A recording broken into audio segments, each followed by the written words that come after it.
Good morning, welcome back. This is the final installment of our ongoing series, originally entitled The Pursuit of Truth, which then over time turned into a discussion about apologetics, and then to the issue of apologetic method, which is the study of how to argue for the Christian worldview. Now, in the past few sessions, we've talked about what's called the traditional method, and we subdivided that into the evidential and then into the classical. And then we turned to the issue of presuppositional apologetics. And we started last week with that, and I told you we would complete it this week, and so that's what we're going to do. So this is Presuppositional Apologetics Part 2. Here you see a picture of Greg Bonson. He's been called the William Lane Craig of Presuppositional Apologetics. And this, what you have here, is a quotation from his debate with Gordon Stein, an atheist, back in 1985 at the University of California, Irvine. This is considered to be one of the more famous debates in recent times. Stein, the atheist, went into this debate expecting that Bonson would use the traditional method of apologetics. And so Stein actually tried to preempt by listing off these classical proofs, the cosmological argument, teleological argument, and so forth and so on, and then tried to undercut them ahead of time. But Bonson came in using what we call the presuppositional method. And as a result, Stein was completely thrown off, and all those who were there at the time said that it was a rout, that it was a completely lopsided debate. And I show this debate, actually we listened to it because there's no video recording of it. We examined this debate in my apologetics class, and some students find it to be an incredibly compelling illustration of presuppositional apologetics. So what I'm going to do is use this debate to help give you an idea of how the presuppositional method is employed. And so I would encourage you to go and find this debate and listen to it after you watch this. I think this will set you up to really appreciate what he's doing there. We're going to start with this opening of his, where he says, first of all, it's necessary at the outset of our debate to define our terms. And in particular, here, I should wish to make clear what I mean by the use of the word God. I want to specify that I am arguing particularly in favor of Christian theism, for it as a unit or as a system of thought, and not for anything like theism in general. Okay, so right away, this is very different from how a classical apologist like Craig would argue. Bonson's not going in there saying, I'm going to try to prove that there is a God at the beginning of the universe using cosmological arguments and so forth and so on. He says, I'm going to come in and defend the Christian worldview as a system, as a unit.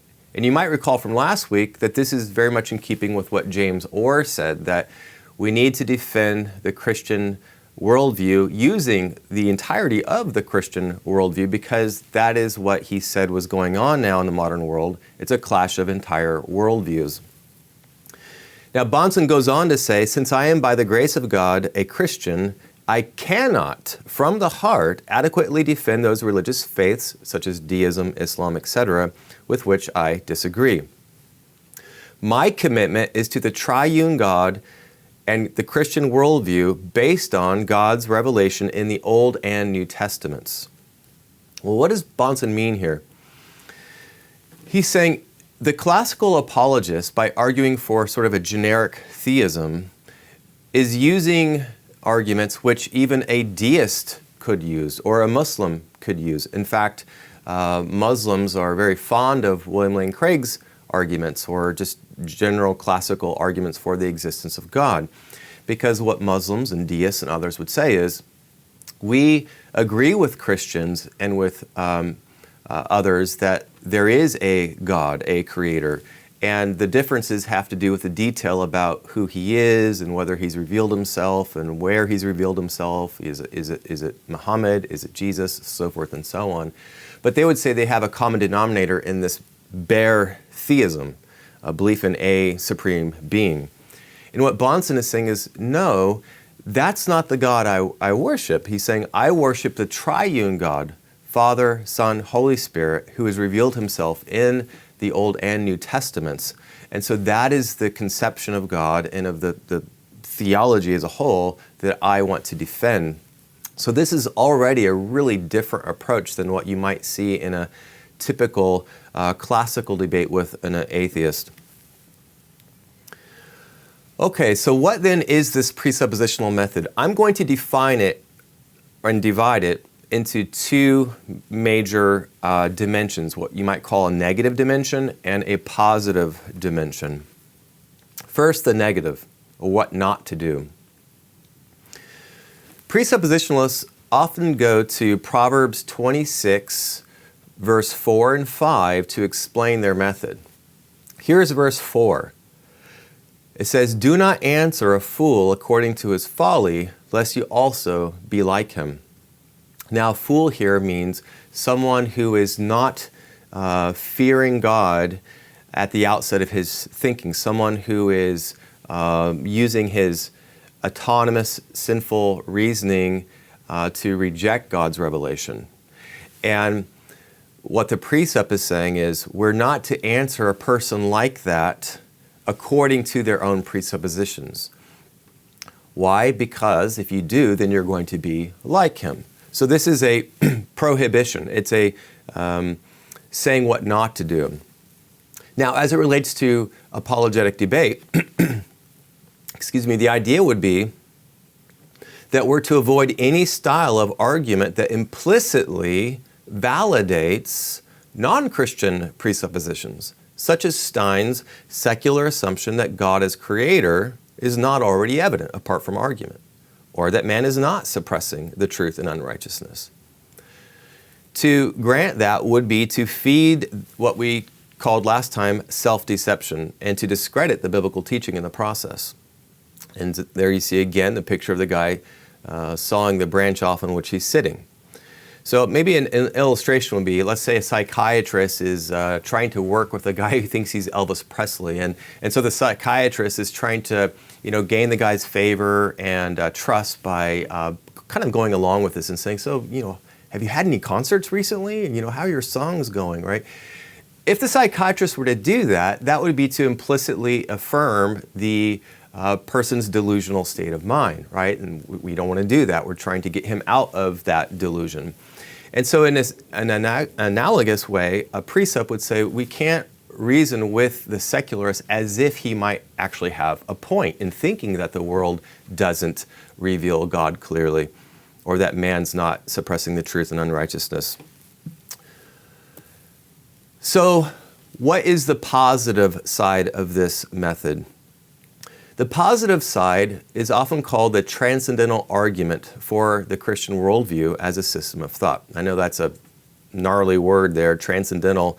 I'm going to illustrate how this works as we go through this. But this is called a transcendental argument, and it differs from the classical style of arguments that we looked at 2 weeks ago. Okay, so here's where the positive rule comes in. This is now Proverbs 26:5, the very next verse. Remember, verse 4 said, "Do not answer a fool according to his folly, lest you be like him." This now says, "Answer a fool according to his folly, lest he be wise in his own eyes." Now, it sounds like a contradiction, but what's going on here is he's saying, don't leave the fool in his folly, instead expose it, push back on it, show it for what it really is, folly. And so this leads to the presuppositionless positive method of arguing. Now I'm going to divide this up into 3 steps. The first step, step 1 here, is enter into the worldview of the opponent, in this case Stein's atheistic worldview, in order to show that it is in fact based on presuppositions. This means making the atheist presuppositionally self-conscious. That is to say, causing him to recognize, 1, that he has ultimate philosophical commitments, Remember, that's the definition of a presupposition. And 2, to show how these presuppositions control his own view or interpretation of facts and evidence. So if you look at this diagram here, you see the bubble of the Christian worldview, the bubble of the non-Christian worldview, in this case, atheism. And so in this first step, what you're doing as the Christian apologist is you're sort of exiting your own worldview for the sake of argument and entering into the atheistic worldview. Okay? And the goal is to get the atheist to see that he is in fact operating on ultimate philosophical commitments, because oftentimes they're not aware of this. They think they're just looking at the facts, just looking at the evidence and being impartial and objective and rational. So here's how Bonson does this. And by the way, you'll notice I put the picture of him up in the top left corner. That's just a little indicator that whenever I do that, we're looking at his words here, not mine. So he says, I'd like to talk about the presuppositional conflict of worldviews. Dr. Stein has written about the nature of evidence in the theistic debate. And what he has said points to a philosophical error of significant proportions. The problem arises when Dr. Stein elsewhere insists that every claim that someone makes must be treated as a hypothesis which must be tested by such evidence before accepting it. There is nothing, he says, which smacks of begging the question or circular reasoning. Sorry, there is to be nothing which smacks of that. This, Bonson says, I think is oversimplified thinking and again misleading. What we might call the pretended neutrality fallacy. Bonson continues, one can see this by considering the following quotation from Dr. Stein. So I've put here in yellow Stein's own words that Bonson is citing. Quote, the use of logic or reason is the only valid way to examine the truth or falsity of a statement which claims to be factual. End quote. Now Bonson continues, one must eventually ask Dr. Stein how he proves this statement itself. That is, how does he prove that logic or reason is the only way to prove factual statements? He's now on the horns of a real epistemological dilemma. Epistemological means the theory of knowledge. And here's the dilemma, according to Bonson. On the one hand, if he says that the statement is proven by logic or reason, then he's engaged in circular reasoning, and he's begging the question which he staunchly forbids, right? To use logic to prove logic would be to assume the thing you're supposed to be proving. On the other hand, if he says that the statement is proven in some other fashion, then he refutes the statement itself, which is that logic or reason is the only way to prove things. Bonson continues, my point is not to fault Dr. Stein's commitment to logic or reason, but to observe that for him it actually has the nature of a pre-commitment or a presupposition. It is not something he has proven by by experience or logic. It is rather that by which he proceeds to prove everything else. He is not presuppositionally neutral in his approach to factual questions and disputes. He does not avoid begging crucial questions rather than proving them in what we might call the garden variety ordinary way. Now, this tendency to beg crucial questions is openly exposed by Dr. Stein when the issue becomes the existence of God. He says, Dr. Stein demands that the theist present him with evidence for the existence of God. Now, theists like me will gladly and readily do so. Let me just pause right here. Now, notice, sometimes classical apologists or evidentialists will criticize precepts for not relying on evidence. And this is a great example of why that just would not be the case, because what Bonson's going to do here is he's going to enumerate all sorts of evidence, the same sort of evidence, in fact, that a historic apologist or a classical apologist would use.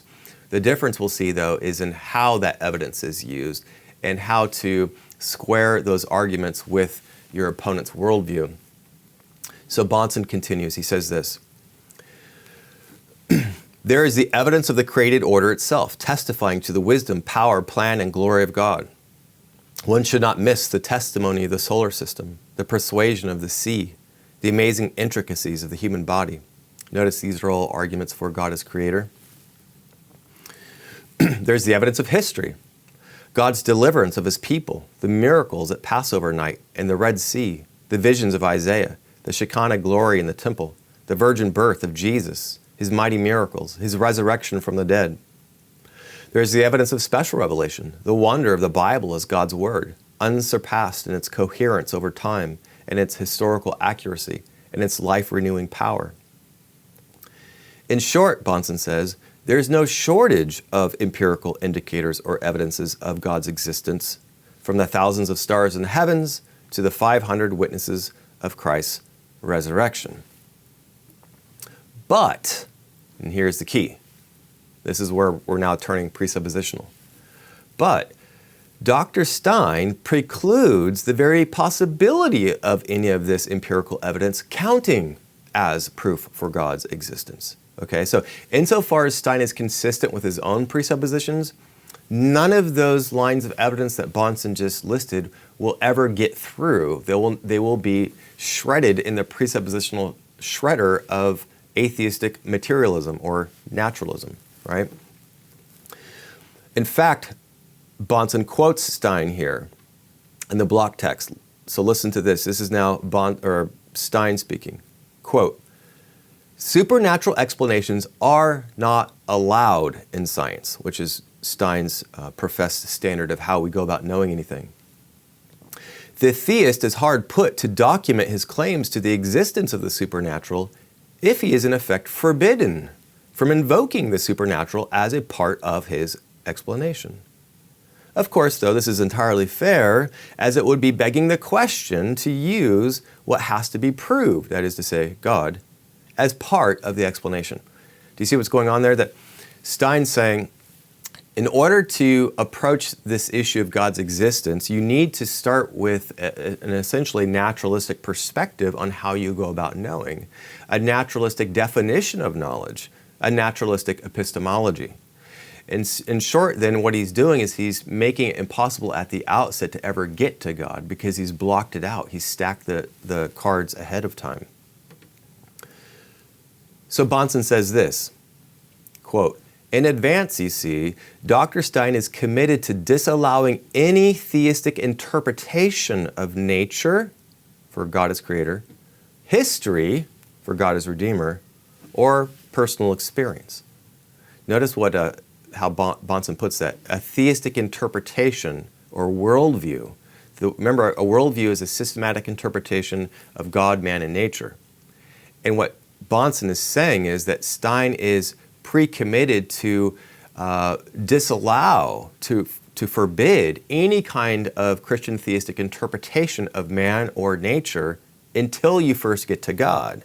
Well, then he's already sort of won by definition. So Bonson says, what Stein seems to overlook is that this is just as much begging the question on his own part as it is on the part of the theists who appeal to such evidence. He has not at all proven by empirical observation and logic his pre-commitment to naturalism. He has assumed it in advance, accepting and rejecting all further factual claims in terms of that controlling and unproven assumption. Now, Bonson is very clear to say that this is also happening in his case, right? He says, quote, "Now the theist does the very same thing, don't get me wrong, when certain empirical evidence is put forth as allegedly disproving the existence of God, the theist regiments his commitments in terms of his presuppositions as well.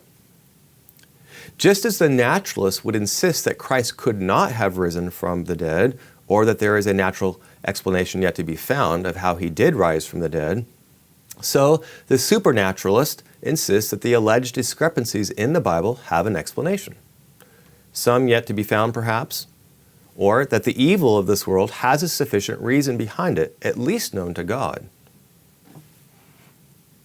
So here's this chart I gave you last time to illustrate. If you recall, if you watched the previous session, I said perhaps the most important slide in that whole presentation was this one. The idea that worldview presuppositions control the direction of inference. So here's the statement again. If purposeless evil exists, then God is not sovereign over evil. And what I told you is that logic doesn't tell you which to affirm and which to deny. Okay? If you start off on a secular presupposition like Stein, you're going to say purposeless evil exists, and then you're going to validly infer that God's not sovereign over evil. But you could flip the direction of inference using different presuppositions. If you start with the Christian presupposition that God is sovereign, well then logically it follows that purposeless evil does not really exist. It only appears to exist. Now, what Bonson is doing is saying that this is actually happening in his debate with Stein. They're both bringing their presuppositions to the very specific issues about, say, the problem of evil. Bonson then says, atheists and Christians both have their governing presuppositions by which the facts of experience are interpreted, even as all philosophical systems, all worldviews do. I'm just going to pause right here. So at PCS, we spend a lot of time focusing on atheism as a non-Christian worldview because that's the culture in which we live. But I tell my students if we lived in Iraq, we would spend a whole lot more time on, say, Islam. Or if we lived in the Far East, perhaps a lot more time on Buddhism. But we do study Islam, we do study Buddhism, we study these other worldviews. And so the method of apologetics that Bonson's using here with respect to atheism can be used just as well in the case of Islam, Buddhism, and so forth. Okay, so to continue, he says, at the most fundamental level of everyone's thought, there are primary convictions about reality, man, the world, knowledge, truth, behavior, and such things. Convictions about which all other experience is organized, interpreted, and applied. Dr. Stein has such presuppositions, and so do I, and so do all of you in the audience. It is these presuppositions which determine what we accept by ordinary reasoning, and the evidence for they are assumed in all of our reasoning, even about reasoning itself.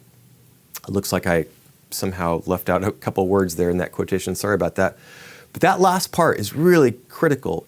Bonson's saying that your worldview presuppositions determine even how you think about reasoning itself, even how you think about the nature of reason and logic and knowledge and truth. So then that raises the big question, which is what he then asks. How then should the difference of opinion between theists and the atheists be rationally resolved? Right? It's a great question. Because if you follow the argument up to this point, you should be asking yourself, well, then how can you possibly resolve the difference? Because if their presuppositions are extending all the way to the nature of things as basic as logic and reason and facts themselves, well, then how do you arbitrate the difference?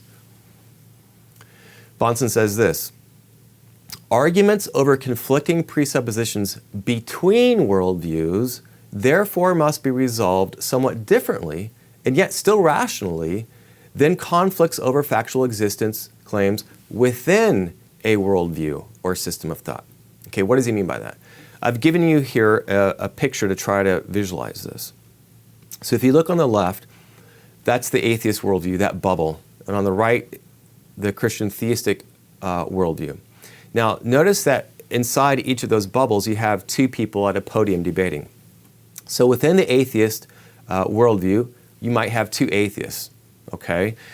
And obviously, atheists don't agree on everything. So, for example, two atheists might be debating abortion, and specifically the question of whether you can perform infanticide. There's an atheist named Peter Singer at Princeton who actually argues for infanticide, which is to say he thinks it's okay to kill a child outside of the womb. Well, now many atheists think that's wrong, right? But now if you have two atheists debating that question, they're going to have to approach that question of infanticide from within their atheistic worldview, right? Because they share those presuppositions that the world's just matter in motion, there's no purpose, there's no ultimate lawgiver, man's not made in God's image, we don't have inherent dignity as God's image bearers, right? And so they're going to have to work out between themselves what are their own standards for determining this debate, right? Now, if you take that same issue of abortion or infanticide, and you have two Christians discussing it, now we're going over to the right side of the screen here in their bubble, well, they're going to share certain presuppositions that they're going to bring to that topic, right? And they're going to answer that within that worldview. That makes sense. But what do you do now when you're talking about the debate between the two worldviews, between the atheist and between the Christian? So let's take infanticide again.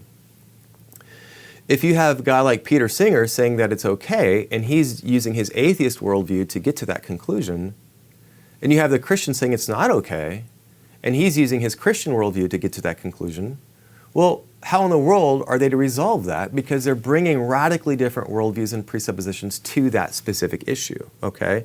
And what Bonson is saying is that that is true of virtually any issue that you can think of. If you're really fully self-consistent as an atheist or as a Christian, your worldview is going to influence every issue of policy, of science, of history, psychology. Everything is going to be implicated by your presuppositions. The question is whether you're consistent in the way you think those things through. So then, this is where we get to step 2 of the apologetic approach of the presup. Step 2. Having entered his worldview to show that he's presuppositionally committed, which is what we just did, the second step is to remain within his worldview long enough to show the disastrous implications of his presuppositions. Okay? So this is called the deconstructive version of the transcendental argument. It's also called, more simply, an internal critique.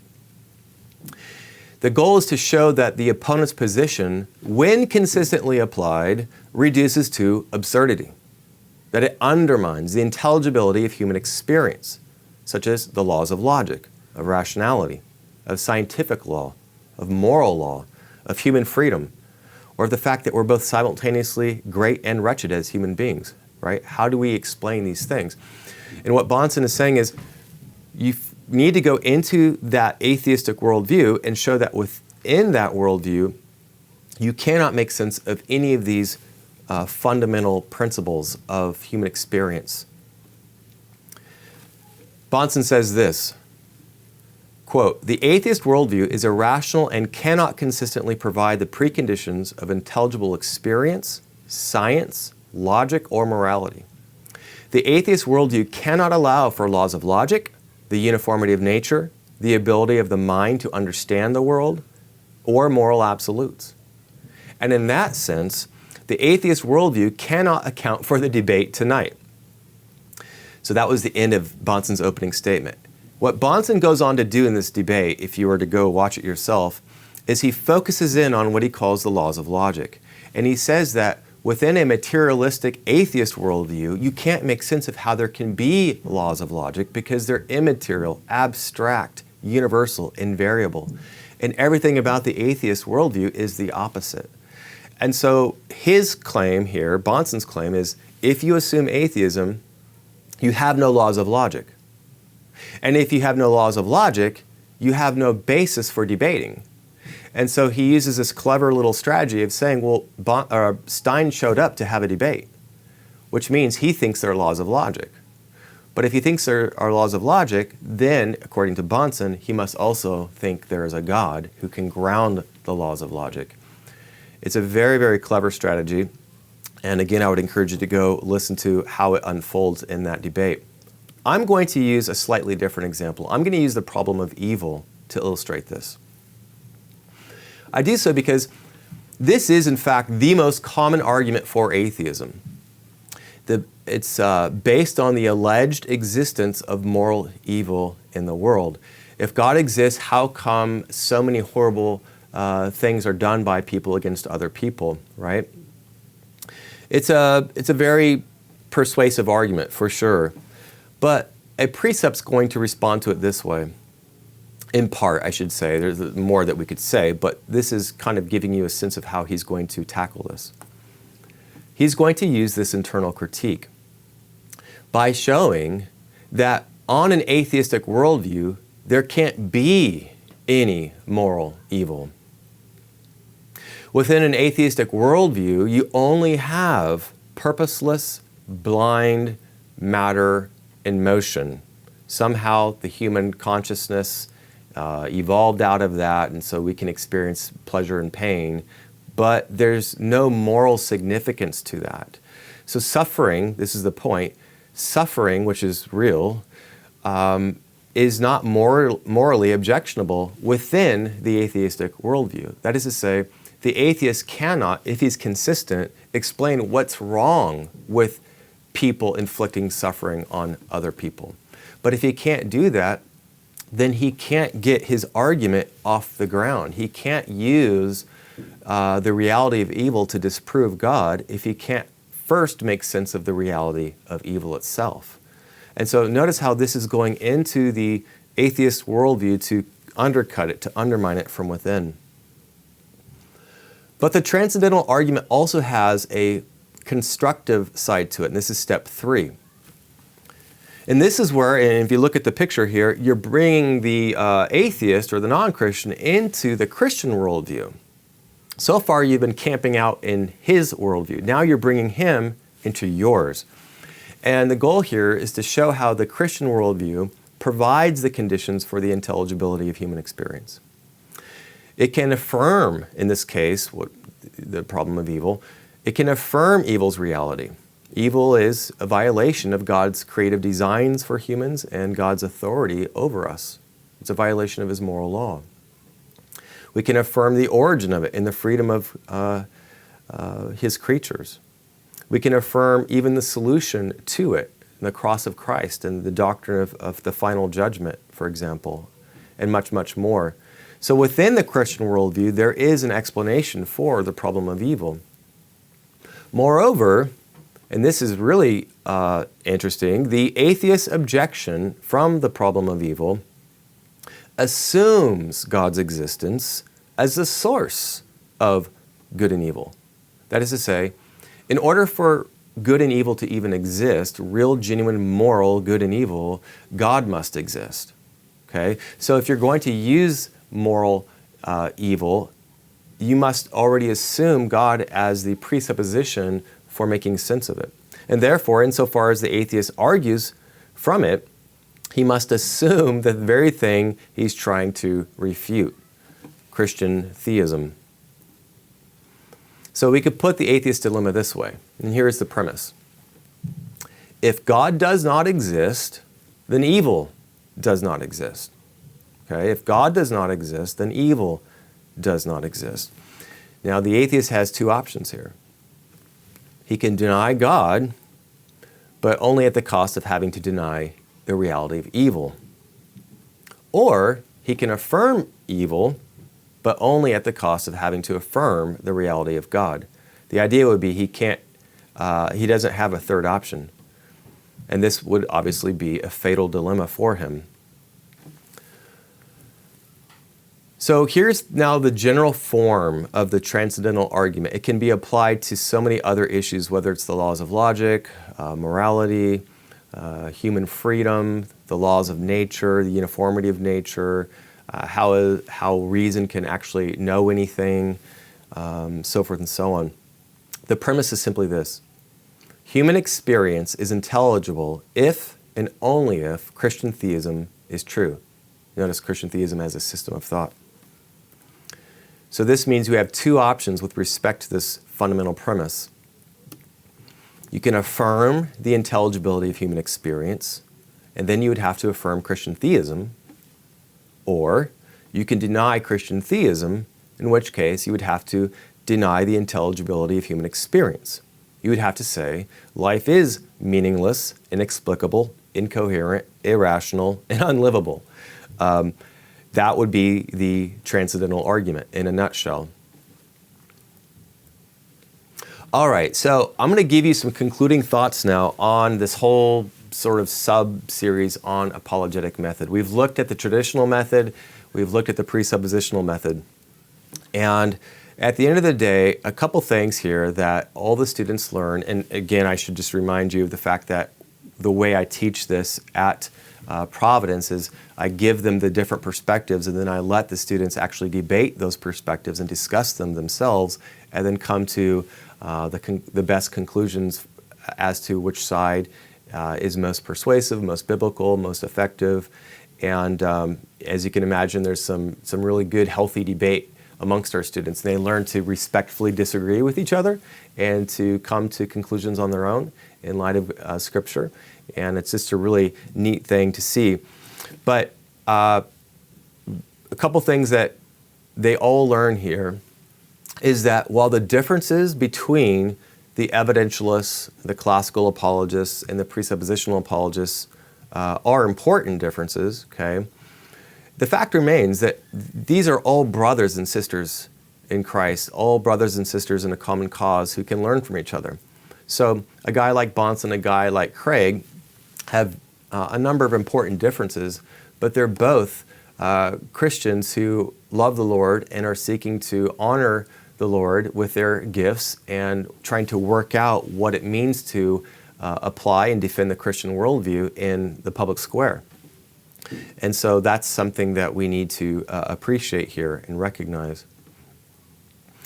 Students learned that Christianity is rationally defensible. So whether you end up being more of a classical apologist or a presuppositional apologist, they're both walking away convinced that Christianity is a rational system of belief, a livable, intelligible, coherent way of understanding their lives.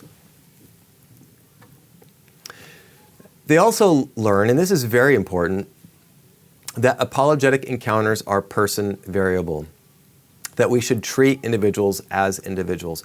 So we spend 95+% of our time in class learning about ideas, about science, history, philosophy, so forth and so on. But I constantly repeat for my students that human beings are not walking, reasoning machines. And you have to, when you're having a discussion with an individual, figure out where is that individual in his or her life. What are their experiences? What's their background, their aptitude, their interests? And you have to ask questions. You have to engage that person and treat them with respect and listen to their story, and then engage them using the arguments you get from class, but adjusting those arguments to that person and to their questions and their objections. And then finally, at the end of the day, our students not only learn to think hard about the things that matter most in life, they also develop a much greater confidence in the truth of Christianity. And that's the thing that concerns me most as the apologetics teacher here, is that these young men and women would leave PCS with confidence that the gospel is in fact true and life-changing, and that it is their duty and their privilege, their the blessing to live in light of that. And so that's what apologetics is about. There's so much more, obviously, that we could talk about. But I hope that you found this series beneficial, challenging, and that you continue to explore it yourself. So thanks so much for joining me over these now 9 sessions. And we'll talk to you some other time.